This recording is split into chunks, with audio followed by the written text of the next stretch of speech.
Hey guys, welcome to the Liberal Hive Mind, a channel solely focused on exposing the abundant hypocrisy of the left. The mystery that surrounds this figure, Harry J. Sison, the infamous online DNC shill, who presents himself just as an honest kid, compelled by his moral compass to speak up, who has authentically rise through his own merit through the ranks, totally organically on social media platforms all by himself, just because it's the right thing to do. But it seems as though there's a whole lot more beneath the surface. Is Harry Sison a genuine political voice, or just another actor hired to push a script? Let's delve into the mystery of Harry Sison, the Blue Anon's favorite Gen Z political activist. We got some stuff to get into, so let's roll the tape. Alright folks, so we all know who Harry Sison is, the young Democrat cheerleader who kept going on about how Gen Z was going to deliver the White House to Kamala Harris. What's up everybody, we're at the White House, I'm here with Chris, beautiful day, beautiful event,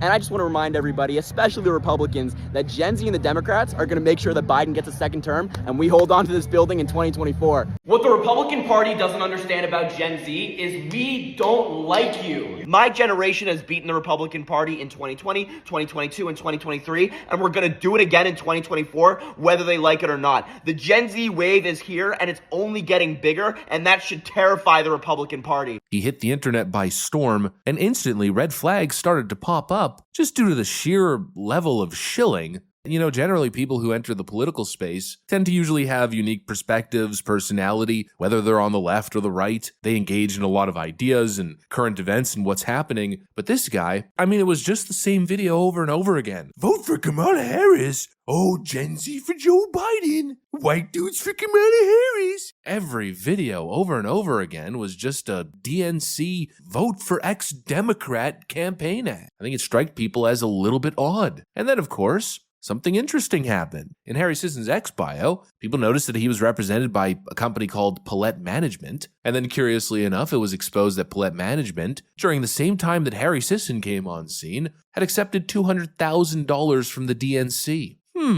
Interesting, isn't it? Now, you can never actually confirm that that money went directly to Harry Sison, but apparently the purpose of that money was to fund some sort of campaign targeting Gen Z voters. Yeah, I'm just going to apply the theory of Occam's razor here. Let's just leave it at that. It seems as though Harry Sison was less of a genuine figure and more of a paid Gen Z DNC propagandist. It was obvious. This is just shilling. Seems like the obvious solution. This guy was just shilling. It's always crazy to me when I see straight white guys between the ages of 18 and 29, like myself, supporting Donald Trump because do you guys not realize how bad a Trump victory would be for you? Does that not click? If you have a woman in your life, a girlfriend, a mother, a sister, Donald Trump is running on taking their reproductive rights away. Republicans in the Senate just voted against a bill that would protect their access to contraception the other day.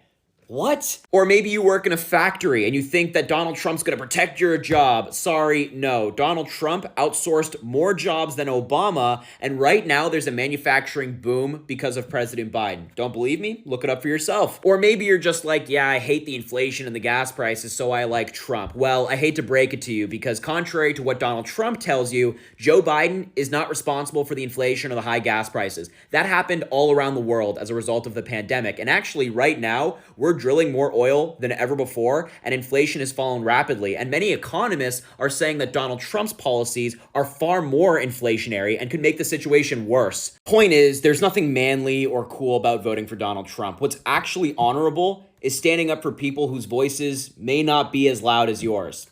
Food for thought. White dudes for Kamala Harris. Or of course we have this one. Why would you continue to pretend that he wasn't? Because I look at the record, I'm always of the view that achievements and policy matters more than this talk we have in the media of, oh, Biden's this, oh, Biden's that. I've met the man as well. I've talked to him. He was fantastic. He was sharp. I had questions. When was that? That was in May. He was sharp? Yeah. How sharp? Very sharp. He answered my questions. Around that time, he was full. falling off stages, he was face planting, he was tumbling face planting. Tumbling down the steps of Air Force One, falling off bicycles. He was saying all sorts of gobbledygook in statements which the White House had to rewind. So how sharp was he? I mean, he was great. I gave him questions he didn't have beforehand. He answered them in depth, and we had a conversation after the cameras were turned off. I had no problems then. I had no problems now. I still think Joe Biden is fit to serve. If he were the candidate, I'd still think he's fit to serve. Really? Yeah. Joe Biden, totally cognitively competent. Oh yes, just in the greatest shape of his life. This guy was leading the charge of the Biden mental health cover-up. And of course, if that wasn't bad enough, there was this Freudian slip moment. I mean, just take a look at Harry Sisson's face in this moment. To be honest, like it's actually really hard in this space, right? Like we have like 45 seconds to record a video, keep people's attention. And a lot of the people on our side, like if they start hearing, like I've actually done it before. I've criticized like Democrats, like specifically Hakeem Jeffries, and it all just went south. Like I started losing followers. Like it's bad, right? And I really want to be that person that like reaches the other side, because Democrats, I mean, they're horrible at their jobs, right? They do a lot of things, although I'll vote for them all the time. But it's also hard in the space to criticize That's a them. good, can we clip that quote? They're horrible Please at their don't. jobs. They Please, do shitty please things.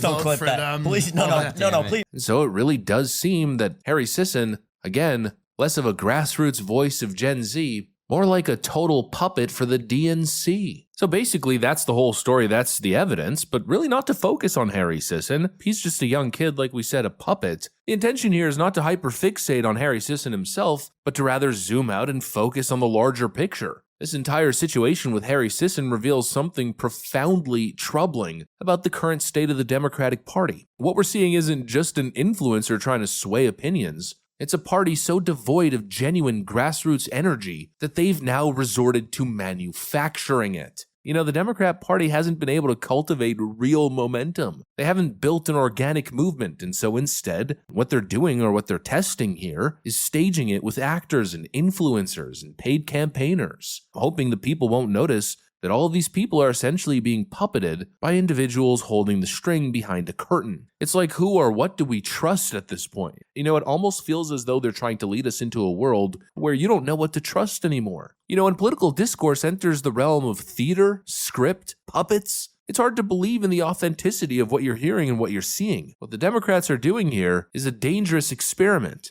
They're always talking about democracy, democracy. Well, any system based on democracy relies on a very important concept, and that's the concept of transparency, trust. And what the Democrats are trying to do is trying to undermine that societal and political trust. I think people are seeing the hypocrisy these days. The party that has always championed grassroots movements and political activism, the collective protest, it seems like these days, that same party has become a hollow shell of itself that now merely props up that image in a totally manufactured manner. They are fake. Fake, fake, fake, fake, fake. And they're clearly so desperate to put on a show in their bid for societal conquest. I just pray it never works and the people always see through this fake nonsense. Because the Democrats' ambition here, their tactics, at least to me, just seems to give off a very, very dystopian vibe. Anyways, that's pretty much what I got for you guys. Hopefully you enjoyed the video. If you did, make sure to leave a like and possibly subscribe. Thanks for watching, and I'll see you on the next one.